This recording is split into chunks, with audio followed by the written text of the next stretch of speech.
good evening, everybody. I really want to thank you all for signing in and attending tonight's lecture.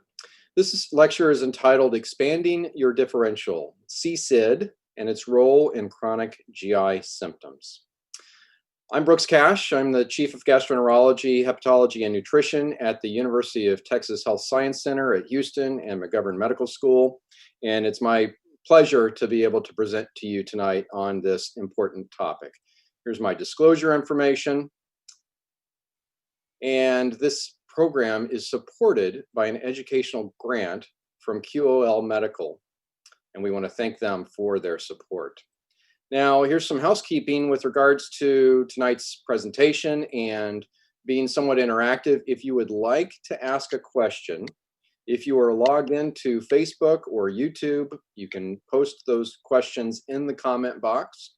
If you are not logged into Facebook or YouTube, you can send any questions to Q&A, Q-A-N-D-A, at gihealthfoundation.org. So Q-A-N-D-A at gihealthfoundation.org if you're not logged in to Facebook or YouTube. So here's our learning objectives for this evening's lecture. Number one, we're going to describe the role of intestinal disaccharidases in health and disease. We're going to summarize recent evidence regarding the epidemiology, presentation, and natural history of patients with CSID. And that stands for congenital sucrase isomaltase deficiency, in case you're wondering what that acronym is. That's what we're going to be talking about tonight. We're going to summarize the potential as well as the limitations of current diagnostic tests for CSID, and then hopefully we'll be able to incorporate practical strategies to identify appropriate patients for screening and to interpret test results accurately, and finally effectively differentiate CSID from other common GI disorders seen in clinical practice. And we'll also describe the role of dietary modification and enzyme supplementation in the management of patients identified with CSID. So very quickly, we'll do an overview of functional symptoms. I don't think I'm probably telling you anything you don't know. These are very common. I was always confused by what was meant by functional GI symptoms, but it's very simple. And what we're talking about here is disorders or symptoms that are attributable to abnormal GI function. And typically what we're discussing when we're talking about functional GI symptoms of the colon or the lower GI tract are conditions such as irritable bowel syndrome, functional diarrhea, functional constipation, also known as chronic idiopathic constipation, and bloating. Now, that's not necessarily just these symptoms. IBS is a whole panoply of symptoms associated with it. Remember, it's abdominal pain associated with changes in bowel habits, and there's certain criteria according to the Rome clinical criteria with regards to subtyping that based on stool form, stool frequency, and patients' characterization of their stool habits. But this is what we mean when we're really talking about functional GI disorders. And generally speaking, we tend to think of functional GI disorders as disorders that occur in the absence of an identifiable organic gastrointestinal disorder. And I'll try to convince you and show you later, we're actually getting a little bit smarter about some of these etiologies of some of these functional GI symptoms. And we're realizing that some people really do have an organic disorder that you can identify. And we believe that CSID may be one of those disorders that heretofore has really not been very well evaluated or looked for. So prevalence numbers you see there averaging around 15% for all of these conditions: irritable bowel syndrome, diarrhea, constipation, and bloating. Wide ranges with regards to the prevalence numbers, and that has to do with the way that these epidemiology studies are performed and the questions they ask, who they ask. But generally speaking, if you remember, about 15% of the population suffers from functional lower GI disorders. And we're specifically talking about lower GI disorders here, or mid-abdomen and lower abdomen. About 15% suffer from these symptoms. Okay, what about treatment of these symptoms? And we're specifically going to have the discussion context centered around irritable bowel syndrome. Again, a syndrome of symptoms, not really a specific disease state per se, but something that has multiple different causes for different patients. And as I already mentioned, a very wide variety of bowel habits, including diarrhea and constipation in some patients who have a combination of both.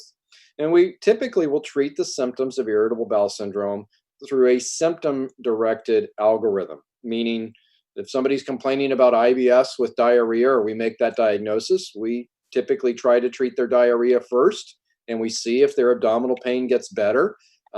Same thing for constipation on the flip side, and then the patients with a mixed pattern can be a bit more challenging to treat sometimes.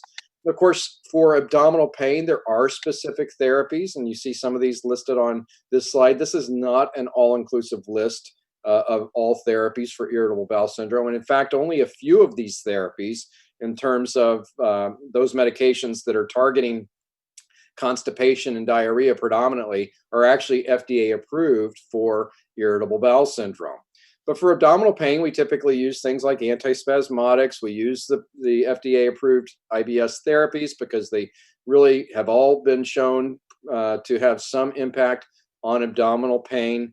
We use dietary modifications and lifestyle modifications. One of the more popular these days is the low FODMAP diet. Prosecretory agents are used for constipation, and that includes libiprostone, linaclotide, blecanatide.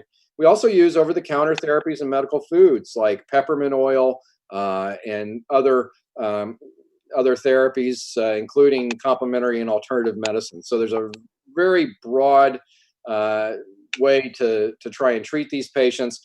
But again, very non-specific, treating just symptoms and not necessarily etiologies. One could argue that with regards to antibiotics, that we may actually be treating some etiologies for irritable bowel syndrome.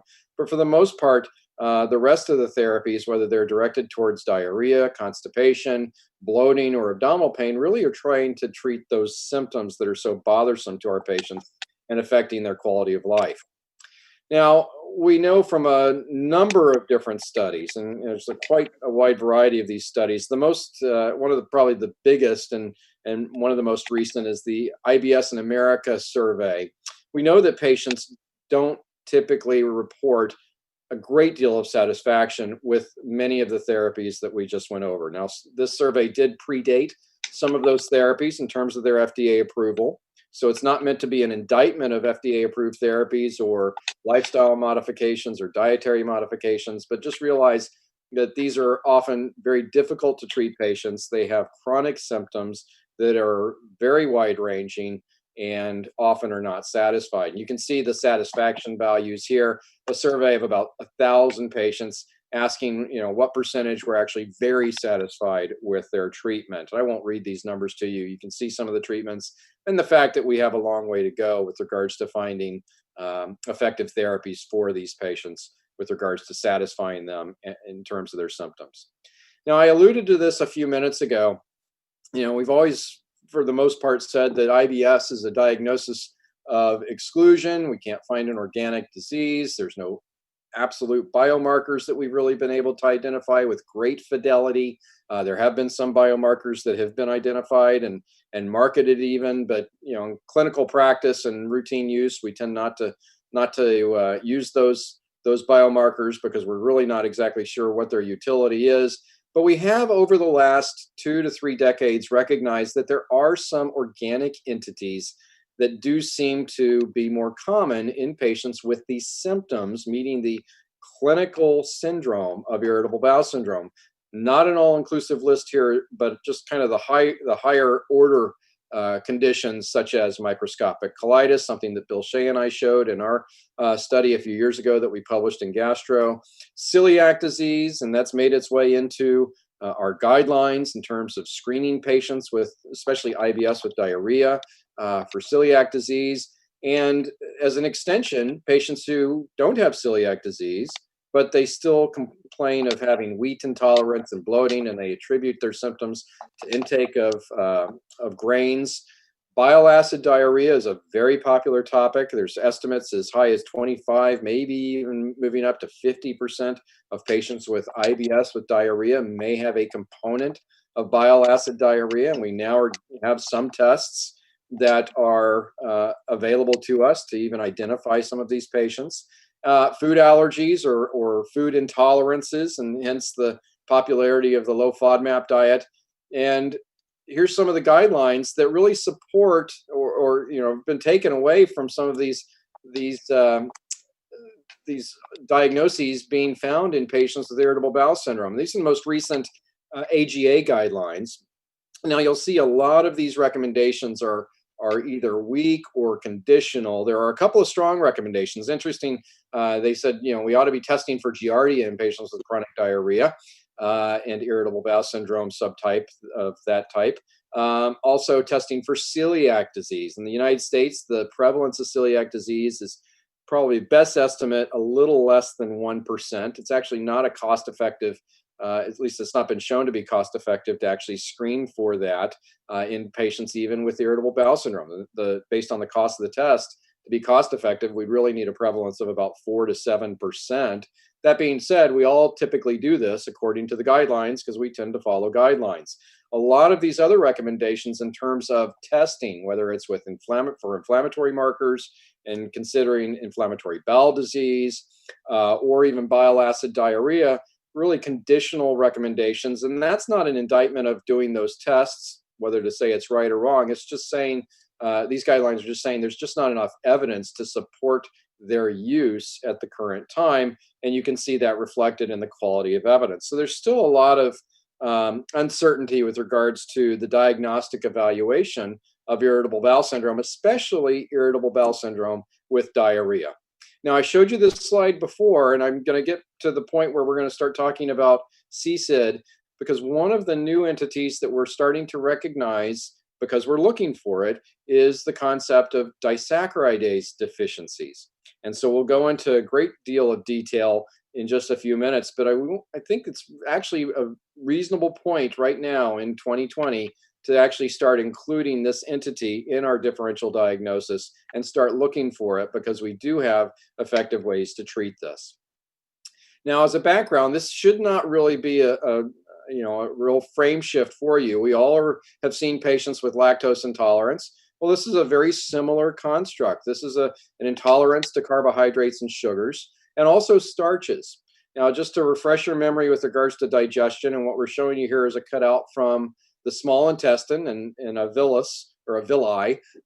Remember that starches they have to be hydrolyzed to monosaccharides for absorption, as do disaccharides. And that starts typically in the mouth with saliva and alpha amylase. And then as the food that we ingest moves down into the GI tract, we actually start to see some of that digestion occur through the effect of alpha glucosidases. And that includes things like lactase as well as sucrase isomaltase. And those enzymes are responsible for breaking down more complex sugars. And they break them down typically to their constituent sugars, very simple sugars such as glucose, that can then get absorbed directly into the blood.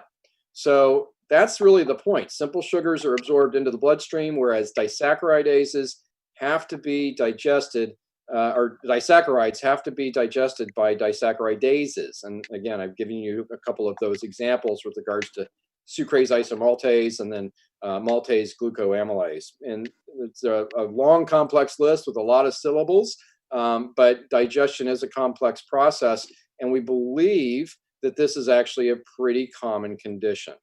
Now, here's the consequences of lacking these enzymes, whether it's a complete lack of these enzymes or impaired activity. And it's very similar to the concept of lactose intolerance or lactose maldigestion. In this case, we're looking at sucrase deficiency, so that sucrose, which is pretty much ubiquitous in especially the Western diet, is not broken down into its constituent simple sugars such as glucose and fructose. Now, when we look at patients or individuals who have normal activity, this doesn't affect the GI tract in one way or the other than prevent it from keeping it healthy and function is essentially normal. But in patients who have impaired activity of sucrase isomaltase, then that results in basically an osmotic load to the GI tract, such that this serves as foodstuffs and even, if you will, almost a probiotic for bacteria. they will ferment these sugars, and they will elicit gas in the form of hydrogen sulfide and methane and hydrogen. That in turn can lead to bloating. The osmotic load leads to fluid retention, distension, and that can lead to altered motility as well as abdominal pain in patients who have some degree of visceral hypersensitivity. And we believe that that may be and likely is responsible for the cardinal symptoms that we see so often in patients with functional GI disorders: bloating, gas, diarrhea, abdominal pain. So that's the concept of CSID, very similar to other carbohydrate malabsorptive type conditions that we're so familiar with. And so here's the etiologies of some of the key disaccharidase deficiencies. You see lactase deficiency there. It can be congenital or it can be acquired. One word or just one point on lactase deficiency: it's actually abnormal to be able to continue to ingest and tolerate large amounts of lactose into adulthood and into the more advanced years. We're actually programmed to become lactose intolerant. And there's a mutant gene that actually codes for lactase persistence. So those of you that have found that as you've aged, you've become less and less tolerant to a lot of dairy products, you're actually normal. Now, there's a similar concept here: congenital sucrase isomaltase deficiency. Again, this can be congenital, as the term implies. It can also be acquired, and we'll talk about that when we hit the secondary causes. This is typically passed on as an autosomal recessive gene deletion. There can be symptomatic heterozygous carriers as well as compound heterozygous. So the concept here is that there is variable penetration and variable phenotypes with regards to sucrase isomaltase deficiency, and thus starch and sucrose maldigestion. Now, secondary causes, as I mentioned, can be acquired just like lactose intolerance can, or lactase deficiency. And really, again, not an all-inclusive list, but anything that damages the brush border and the villi of the small intestine, whether it's inflammatory, whether it is some other insult, can cause a secondary sucrase isomaltase deficiency. So celiac disease, bacterial overgrowth, inflammatory bowel disease affecting the small bowel, an allergic enteropathy, or another food intolerance, or perhaps food allergy, giardiasis and other protozoal infections, and even numerous and sundry other causes in terms of anything that can damage that brush border membrane. So keep that in mind as well in terms of your differential. So as I mentioned, there are multiple different genotypes, and there are also different phenotypes, and 7 phenotypes have actually been identified. We're not going to necessarily go through this. It's not critically important for you to recognize, but I think the practical aspects of this is, based on these different phenotypes of CSID, you will have patients who can't tolerate starches and they can't tolerate sucrose containing foods. You'll have others that can tolerate various starches, but they can't tolerate sucrose containing foods. So do realize that it is just like irritable bowel syndrome and other functional GI disorders, it's a very diverse phenotype, and our patients are affected differently based on their deficiencies with regards to enzyme activity. All right, so with that introduction, let's go through some of the more commonly asked questions. And we're going to focus this from a GI standpoint, but I think this also applies to our primary care colleagues who, quite frankly, see these patients more frequently than we do in the outpatient setting. So we're sitting here talking about sucrase isomaltase deficiency and saying that this might be an important cause of irritable bowel syndrome. So the first and most obvious question is, well, how common is this condition?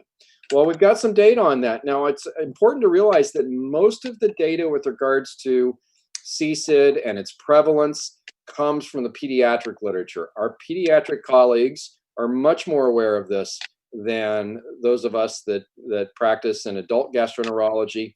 And so the data that I'm going to show you largely is derived from pediatric data because we just don't have a lot of adult data.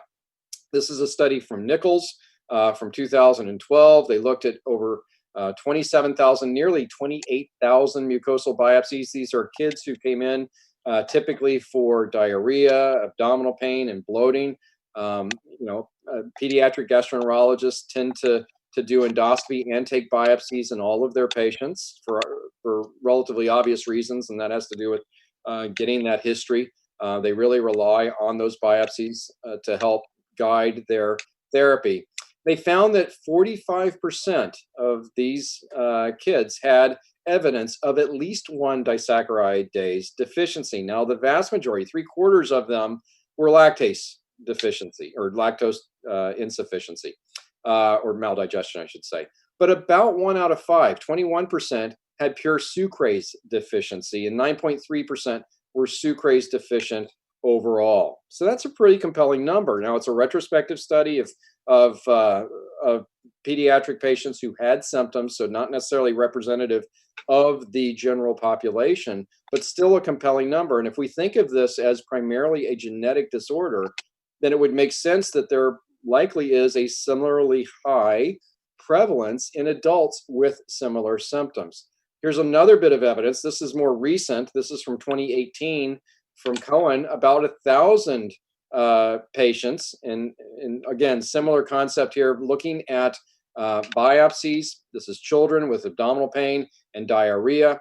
About half of them, a little less than half, actually had evidence of lactase deficiencies, but a similar number to what we just saw. About 7.6% actually had evidence of sucrase deficiencies, and among those, about 3.5% actually had full CSID or congenital sucrase isomaltase deficiency. So it appears that it may actually be a relatively common condition. Now, this is data that came from a study that Bill Shea and his colleagues did at the University of Michigan. Many of you are probably familiar with this study. This was actually the largest US study at the time that it was done and published in clinical gastroenterology and hepatology. The largest US study looking at the effects of a low FODMAP diet in patients with irritable bowel syndrome.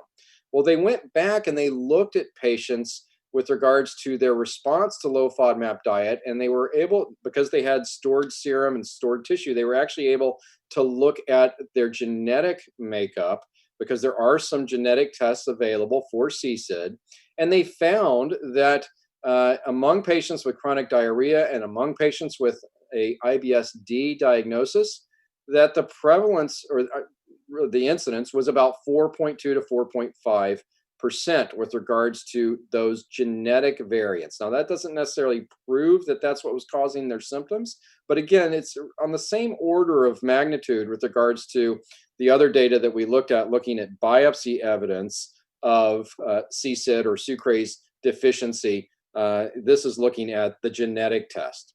So interesting data there. It is adult data. There's also data in adults looking at breath testing. And then we're going to go through all of these various tests as well. This is looking at patients who had chronic diarrhea, bloating, nausea, early satiety, very typical IBS with diarrhea type symptoms. The mean age was 50 years. You can see 3/4 of them were female and Caucasian. They underwent a sucrose hydrogen breath test, similar to a lactulose breath test or even a lactose breath test, and they found that 22% had a positive test. We'll talk about the limitations of doing sucrose hydrogen breath tests. There is another form of breath test that's a bit more specific, we believe, for CSID, but you can see that the prevalence of this abnormality was about 1 out of 4 patients with these types of symptoms. So hopefully that gives you some frame of reference. That's about the best data that we actually have, but the data is somewhat compelling in suggesting that this is a relatively common condition.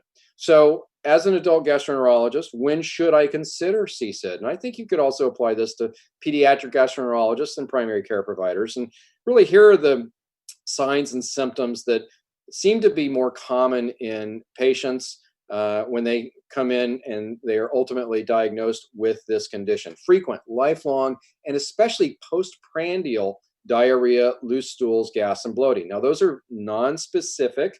The one bit of specificity there is the postprandial nature, but we also see that in other functional GI disorders. But think about, if patients come in and say, I really notice that when I eat, especially if they eat high starchy foods or sugary foods, that they get these types of symptoms. It's something for you to think about.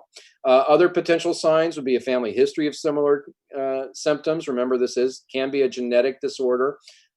Patients will typically self-limit carbohydrates and sweet foods. I was talking to our chief of pediatric gastroenterology as recently as yesterday about this topic, and he actually mentioned this without me even talking about this discussion tonight.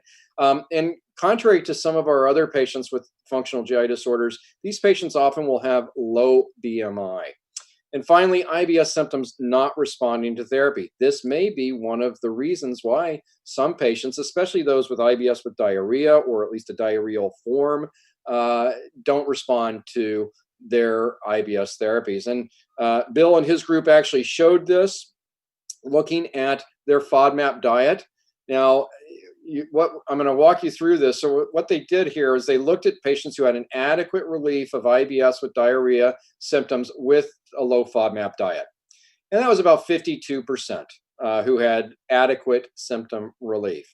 They then looked at those patients who they identified as having the genetic markers of CSID or SID, and they found that among the individuals who had those abnormal genes, that their response was statistically significantly lower, 43.5% adequate relief compared to non-carriers, where it was about 61% adequate relief. Now, again, this is not absolute proof, but it's suggestive that perhaps this is a reason why people with this condition don't respond to at least this form of therapy. They were also able to show that there seemed to be, in essence, a dose response curve. Those who were homozygous for the genetic abnormalities, programming for CSID, had an even lower response. In this case, only about 16.7% adequate relief compared to heterozygotes at 42% and wild state or wild type without the deficiency or the marker, 56% adequate relief. So compelling, albeit indirect evidence, but certainly something that deserves additional research. Now, how is CSID diagnosed? This is kind of the $10,000 question after prevalence. We've already addressed this in one slide, and that's shown on the left here. Frequent, lifelong, and postprandial diarrhea, loose stools, gas, and bloating. Relatively nonspecific symptoms. Now, you can do some testing, and the tests are shown in the middle here. The ones that are typically recommended, and we'll go over each of these, disaccharидase assays, that's the gold standard, breath testing, and there's a couple of different breath tests as I've alluded to, and then even possibly using a sucrose challenge. And we'll talk about the advantages and disadvantages of these approaches. And then again, think back to that one of those early slides that I showed you with the secondary causes of sucrase isomaltase deficiency, any inflammatory or other organic condition that insults the brush border of the small bowel. So rule out secondary deficiencies if you have patients who have abnormal histology, recent onset, or infrequent symptoms. So this is distinctly unusual to have an acute onset in an adult. This should be a very long-term type of set of complaints, and then a lack of consistent therapeutic response. So what are the best tests for diagnosing CSID? Well, as I mentioned, the gold standard is small bowel biopsies. Well, again, we'll talk more about this briefly in just a second. Do recognize that when you take specimens for disaccharidase activity from the small bowel, that has to get sent to a specialty lab. You can get the genetic test, and we talked about that briefly. That can be done any number of different ways and detects 37 polymorphisms in the sucrase isomaltase gene. You can also do breath tests. You can do a sucrose breath test, or you can do a carbon-labeled sucrose breath test, and that's actually among the breath tests, that's going to be more specific and more recommended than just doing a standard sucrose breath test. And then sucrose challenge. So we'll talk about all of these briefly here. First and foremost, the gold standard test, looking at enzyme function via disaccharidase assay. So a couple of practical aspects here. This is consists of 2 to 3 distal duodenal biopsy samples. They should be the first biopsies you take during upper endoscopy. And you want to get these as distal as you can, so second portion or beyond in the duodenum. And they need to be placed into a dry container and chilled on ice immediately for transport. As I mentioned, the samples are sent to a specialty lab, and these assays measure activity against 4 sugars: lactose, so you get information about lactose intolerance; sucrose or sucrase, what we're talking about tonight, and also the starch sugar enzymes, so maltase and isomaltase. So advantages: we're getting biopsies, so it can be helpful in ruling out or in celiac disease or other diagnoses that may have be marked by abnormal histology. Can help rule out lactase deficiency because that's part of the assay. We can also assess small bowel health. We can see if there's ulcerations, inflammation, thinking about inflammatory bowel disease and other inflammatory conditions. Limitations: well, it requires endoscopy, so it's expensive and it's invasive. There is some degree of assay variability. It requires special handling, as I mentioned, and you have to send it to a specialty lab. And there can be difficulty sometimes with regards to the way the biopsies are obtained if you don't do this the right way. It's relatively simple, but it's very important that you remember it's the first biopsy and it needs to be distal. So we're not talking about biopsies from the duodenal bulb. Okay, so I mentioned breath testing. Now this is the specific carbon-labeled C13 sucrose breath test. This is a test that can be done at home. It is free of charge. And it's very simple. Basically, patients will drink a mixture of carbon-labeled sucrose, and then they breathe out into sample collection kits at 30, 60, and 90 minutes. And it serves as a direct measure of proximal small bowel sucrase activity. The important thing and why it's more specific than just a simple run-of-the-mill sucrose breath test is it's not dependent on hydrogen from fermentation. This is looking at the labeled carbon that's exhaled as CO2. Patients do have to fast for 8 hours. They can't have been on antibiotics recently. They shouldn't be taking NSAIDs or antihistamines for 12 hours or more. So there can be some variability with regards to compliance with regards to this. I've already talked about the advantages. Disadvantages: we haven't recognized exactly what the negative predictive value and the positive predictive values are, so we don't know exactly how well this test performs. Doesn't distinguish between primary and secondary etiologies. It does require patient compliance, as I just mentioned, and patients can experience symptoms during the test because of the sucrose load that we're giving them. Now, here's the other breath test that you can do. Very traditional type breath test. You give patients a 50-gram sucrose solution. The previous, the carbon labeled is a 20-gram solution that I just alluded to. This is 50 grams, and then you measure hydrogen and or methane exhalation over 3 hours, 3 to 4 hours. Some people do 4. This is a simple test. Patients can do this at home, although typically this is going to be done more commonly in a physiology lab environment. Limitations: it's not validated as a diagnostic tool, and because it's not specific for sucrase isomaltase deficiency, you can't distinguish that condition from other conditions that may cause abnormal breath tests, such as small intestinal bacterial overgrowth. And of course, because it is such a high sucrose load, it may also cause symptoms in patients who do have CSID. Now, can you do a sucrose challenge? Kind of along those lines of those breath tests, and there is a recipe for that. You have patients stir in 4 tablespoons of table sugar into a 4-ounce glass of water and mix until it's completely dissolved. They should drink this on an empty stomach, and then you watch them over the next 4 to 8 hours and see if they have symptoms. Sounds kind of mean, but this may actually be a relatively easy, simple way, and inexpensive certainly, to diagnose these patients. Theoretically, this should be a very sensitive test in patients who have pronounced symptoms. There's a good chance that they actually may have some degree of sucrase isomaltase deficiency. However, this is completely not validated. We don't know the positive or negative predictive values and may result in severe symptoms. So not routinely recommended, but it is something to at least think about. And hopefully we will get some validation tests or validation studies of these diagnostic tests in the future. Dr. Bill Shea and I are actually doing one of those studies right now. So here's another question. I've had patients who had positive C13 breath tests. They responded to saccharidases, which is actually the treatment for CSID, but the disaccharidase biopsy was negative. What are your thoughts? So basically the concept here is that we've got divergent test results. The gold standard test actually negative in these patients, whereas the less than gold standard, the silver standard, if you will, test did suggest sucrase isomaltase deficiency. Well, that really alludes to the issues with the biopsy protocol and the complexity of doing the tissue-based disaccharidase evaluation. So biopsy sample location may not be appropriate.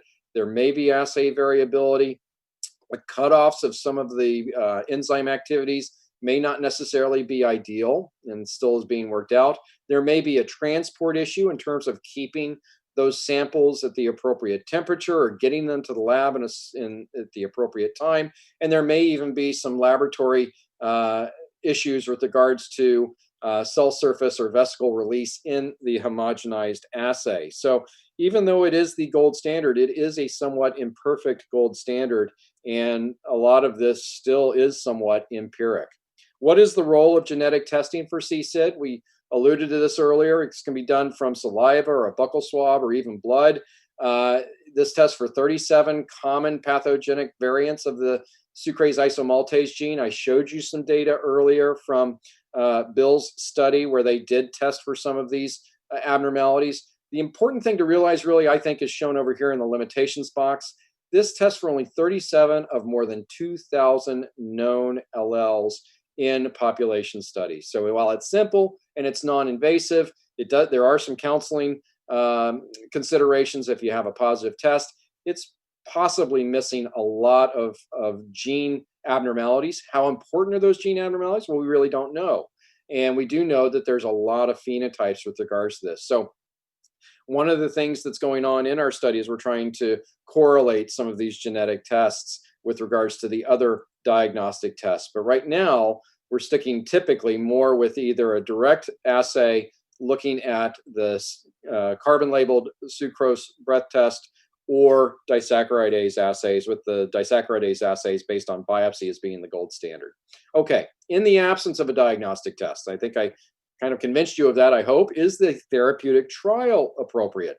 Similar to the concept of bile acid diarrhea, can we just simply give somebody the enzyme that they're lacking, or even in this case, lactose intolerance? Can we just give them lactate? Is there something that we can give them that will help them digest these sugars better? Well, there is, and that is called saccharidases. I alluded to that earlier. This is an enzyme that's derived from Saccharomyces cerevisiae, brewer's yeast. It contains 9,000 international units of sucrase activity per ml of solution. And this works by hydrolyzing sucrose. And it's important to recognize this does not have any activity against starches, and it has to do with the way that these carbohydrates are constructed. It breaks down 1,4 bonds, but has no activity on 1,6 bonds, and those are the starch bonds. So you could conceivably give somebody that you suspected had sucrase isomaltase deficiency a therapeutic challenge of saccharidases in conjunction with a restricted diet and see if they get better.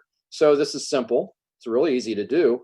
It supports the diagnosis, ideally in combination with a positive breath test, and you can get away from having to do endoscopy in that case. But there can be some access issues if you don't have a diagnosis. That really should be a disadvantage because you may not be able to get this solution if you don't have a formal diagnosis of sucrase isomaltase deficiency. So as I mentioned, it's best used with dietary restrictions. We'll talk about that in just a second. This is self-administered, so you may have compliance issues. Patients may use this PRN or may not use it correctly. The dose response may be variable. And again, you can't really distinguish between CSID and secondary deficiencies based on a therapeutic challenge result. So where does testing for CSID fit in the workup algorithm of, let's say, irritable bowel syndrome? Well, you can see that this algorithm is blank, and that's because we really don't know. And hopefully this will be fleshed out over the next several years as we get more information with regards to the prevalence of CSID, perhaps even the incidence of CSID, the best diagnostic evaluation of CSID, whether there are certain patients in which it's more common or there's a higher yield. So first we have to determine the true prevalence in adults. Then we have to establish diagnostic fidelity of those tests that we talked about, or perhaps new tests that are developed. And then finally, we need to confirm that reliable patient response to treatment, similar to what we just discussed with regards to empiric therapy in patients with typical symptoms and positive diagnostic tests. So how is CSID treated? Well, you manage this with diet and enzyme replacement. It's very important to recognize that when you do identify patients with sucrase isomaltase deficiency, that you treat the sucrose intolerance first. It's very difficult to reduce or eliminate dietary starch, but if patients don't respond to sucrose restriction, then you should consider reducing dietary starch consumption if symptoms remain. You can also look, if you did get disaccharidase activity, look for maltase activities. If they're very low, then you may want to start with starch reduction early on in the course of therapy. What you should not do is you should not try to reduce starch without reducing sucrose. You really need to reduce both. And you can certainly give them enzyme replacement therapy, which we'll talk about in just a second. Here's a sample diet. This is not meant to be something that you take and use in all your patients that you identify with this, because it's not an all-inclusive list, but it does show the point that you want to eliminate sugar first, in this case sucrose, and some of the more common things. That looks really good right now. But you also want to reduce starch if patients are still symptomatic. Things like potatoes, rice, bread, of course. Now, a low FODMAP diet is a good proxy for a low starch diet.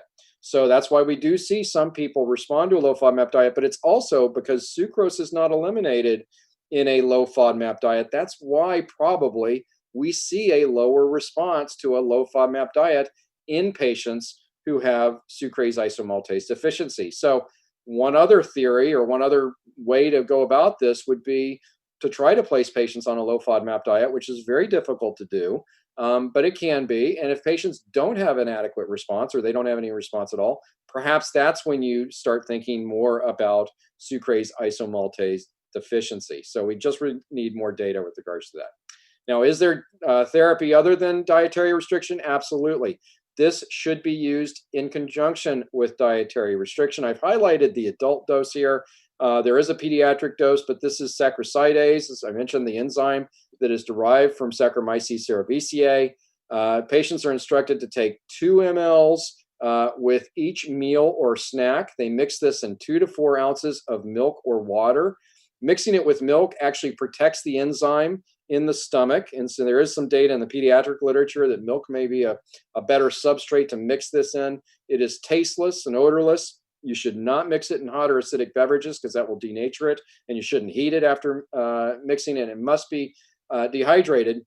There can be issues, as I alluded to, without a formal diagnosis of with regards to availability and coverage. But this agent, or this drug, has been FDA approved for probably close to 20 years now, and it is available, and it can be life-altering in some patients. And we don't have a lot of adult treatment response data. Most of the treatment response data that we do have is from the pediatric literature. This is a small study, 28 children identified with CSID. And you can see that 81% of these children actually became asymptomatic with saccharide very quickly, within a 10-day period. Again, this should be done in conjunction with dietary restriction, but and ideally also with a formal diagnosis. But if you have access to the saccharide, it is a reasonable thing to try a therapeutic trial with. Recognize there's going to be some placebo effect in some patients. So with that, I'm going to get to my conclusions, and then we'll get to some of the questions that have come up. I want to first and foremost tell you how much I appreciate you joining me tonight. And what I've tried to convey to you is that congenital sucrase isomaltase deficiency, or CSID, or simply sucrase isomaltase deficiency may be frequently overlooked in patients with functional gastrointestinal symptoms, especially IBS symptoms, and really more in patients with IBS with diarrhea or IBS with a mixed component. There are reports even of this condition in patients with IBS with constipation, but it's much more commonly reported in patients with bloating and loose stools and postprandial exacerbation of their gastrointestinal symptoms. The pathophysiology is complex. There are more than 2,000 gene abnormalities that have been identified that code for sucrase isomaltase deficiency. There are different phenotypes with regards to the ability of affected patients to tolerate sucrose or and/or starches. So we still don't have all of the answers with regards to this etiology and this illness. Diagnosis is not standardized. There is a gold standard test, and that is biopsies looking for disaccharidase activity from the duodenum. First biopsies have to be chilled, sent to a specialty lab, but there's also a carbon labeled breath test. There's a genetic test that can be used, and even a standard sucrose breath test as well. And then finally, treatment is multifactorial, dietary, as well as the addition of enzyme replacement therapy in the form of saccharidase. So with that, I will stop and I will move on to some questions. So I'm looking at the questions here in terms of what's come across. So typical patient in whom I would do CSID testing. Well, certainly patients who have that pretty classic history of lifelong or long-term symptoms, especially postprandial with more of an IBS-like picture with bloating, gas, diarrhea, especially those who haven't responded favorably to a low FODMAP diet. The other thing that I'll tend to do and look for these patients is, look for this condition is, I'll look for it in patients who haven't responded to other typical symptom-based IBS therapies. So it's not necessarily the very first thing I think about. As I mentioned, I am doing a study where I am actually looking at it along with a whole bunch of other tests in patients who are, fresh, if you will, patients to me. They haven't been widely evaluated. They're referred to me. I am in a referral center.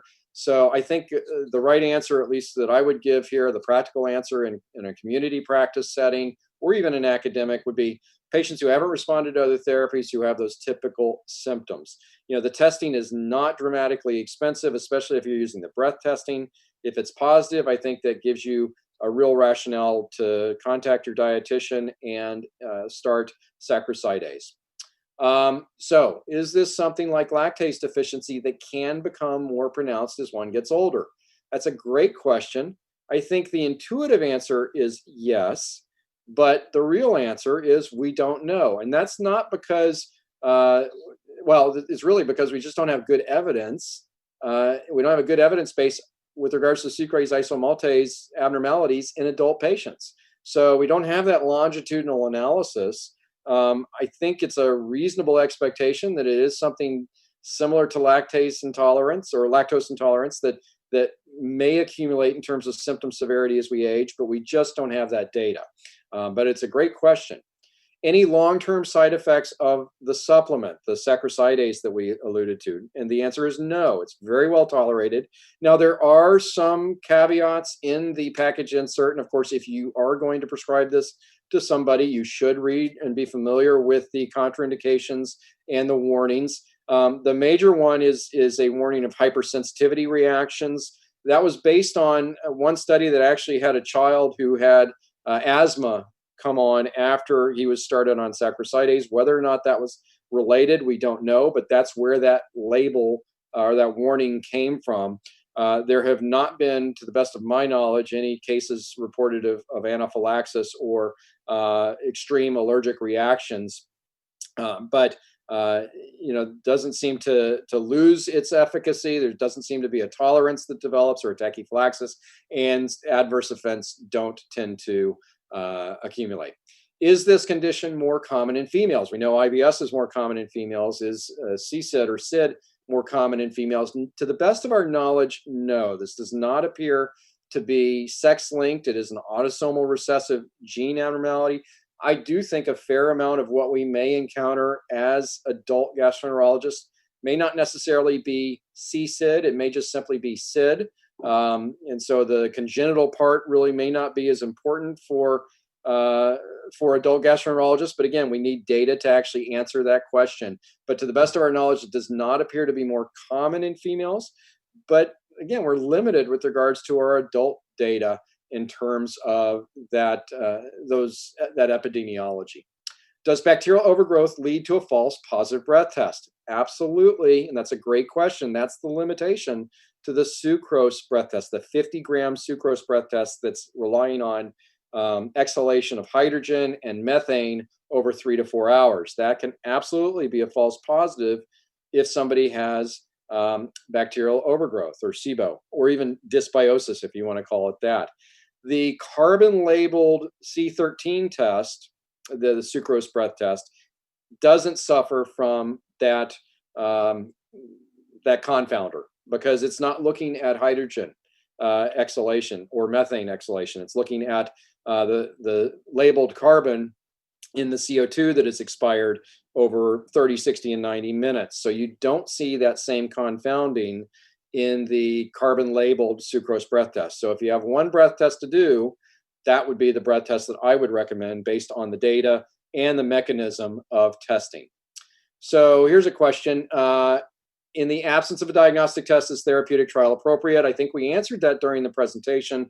If you can get access to the saccharidase, then I think it's reasonable. I don't think it necessarily answers the question. We know that there's a high placebo response rate to a lot of what we do in patients with IBS, but I think it's a reasonable thing to do. I have done that a few times anecdotally in my practice, and I've had mixed results. But I use that very postprandial bloating, cramping, abdominal pain, loose stool type of history over a long period of time when I can't find anything else and patients haven't responded to anything else. So I tend to use that therapeutic trial kind of as a Hail Mary, if you will. Should we be pursuing this diagnosis in patients with IBS-D and excessive bloating that's unresponsive to usual measures? I think it's worth looking for. The testing is inexpensive in some cases if you're going to do the breath testing. I think if patients have unexplained diarrhea, they really merit an upper endoscopy anyway. It's not necessarily in the guidelines. It is suggested in the chronic diarrhea guidelines. Certainly, it's not part of the IBS with diarrhea guidelines. One of the study that I'm doing, I actually am doing upper endoscopy specifically to look for celiac disease and other histopathologic diagnoses and CSID or disaccharidase activity. So I do think it's worth pursuing in patients who don't respond. I mean, you may actually stumble across this and be able to make a big difference. Let's see. Here's a question. It's a practical question. Are these slides available? The answer is an emphatic yes. They will be posted on the GI Health Foundation website. So these slides will be available to you on the GI Health Foundation website. And finally, do I think the high level of disaccharidase deficiencies on biopsy were due to an underlying celiac or IBD diagnosis?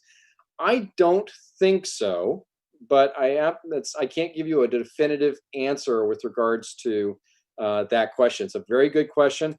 I doubt very much that it was celiac.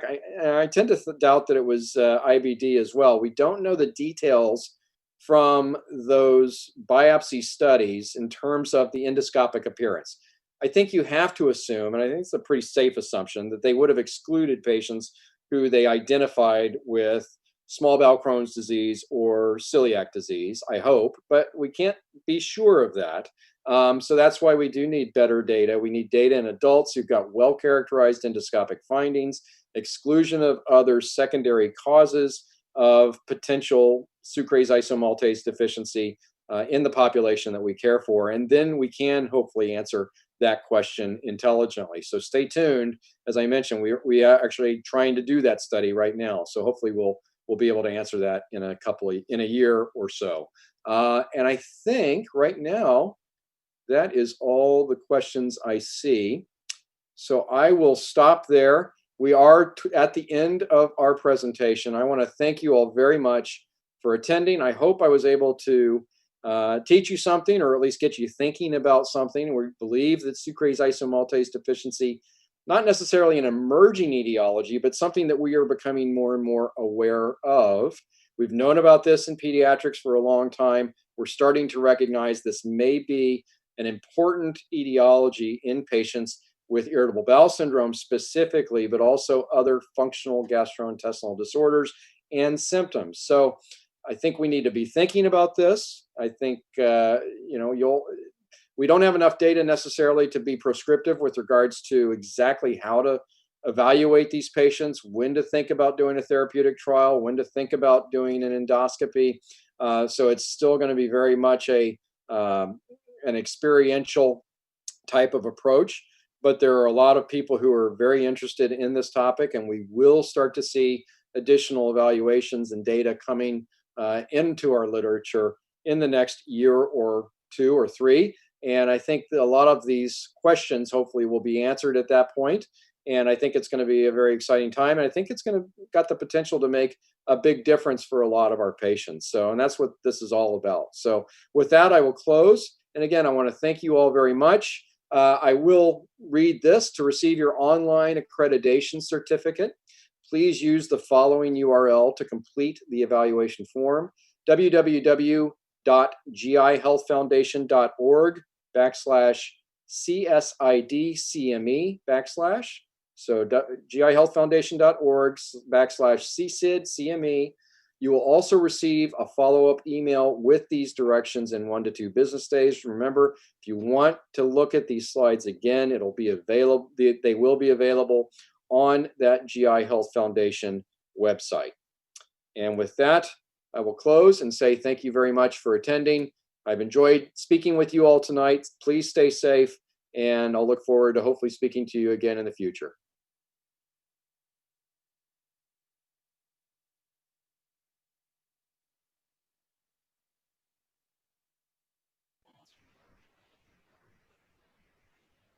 Jonathan, are we good?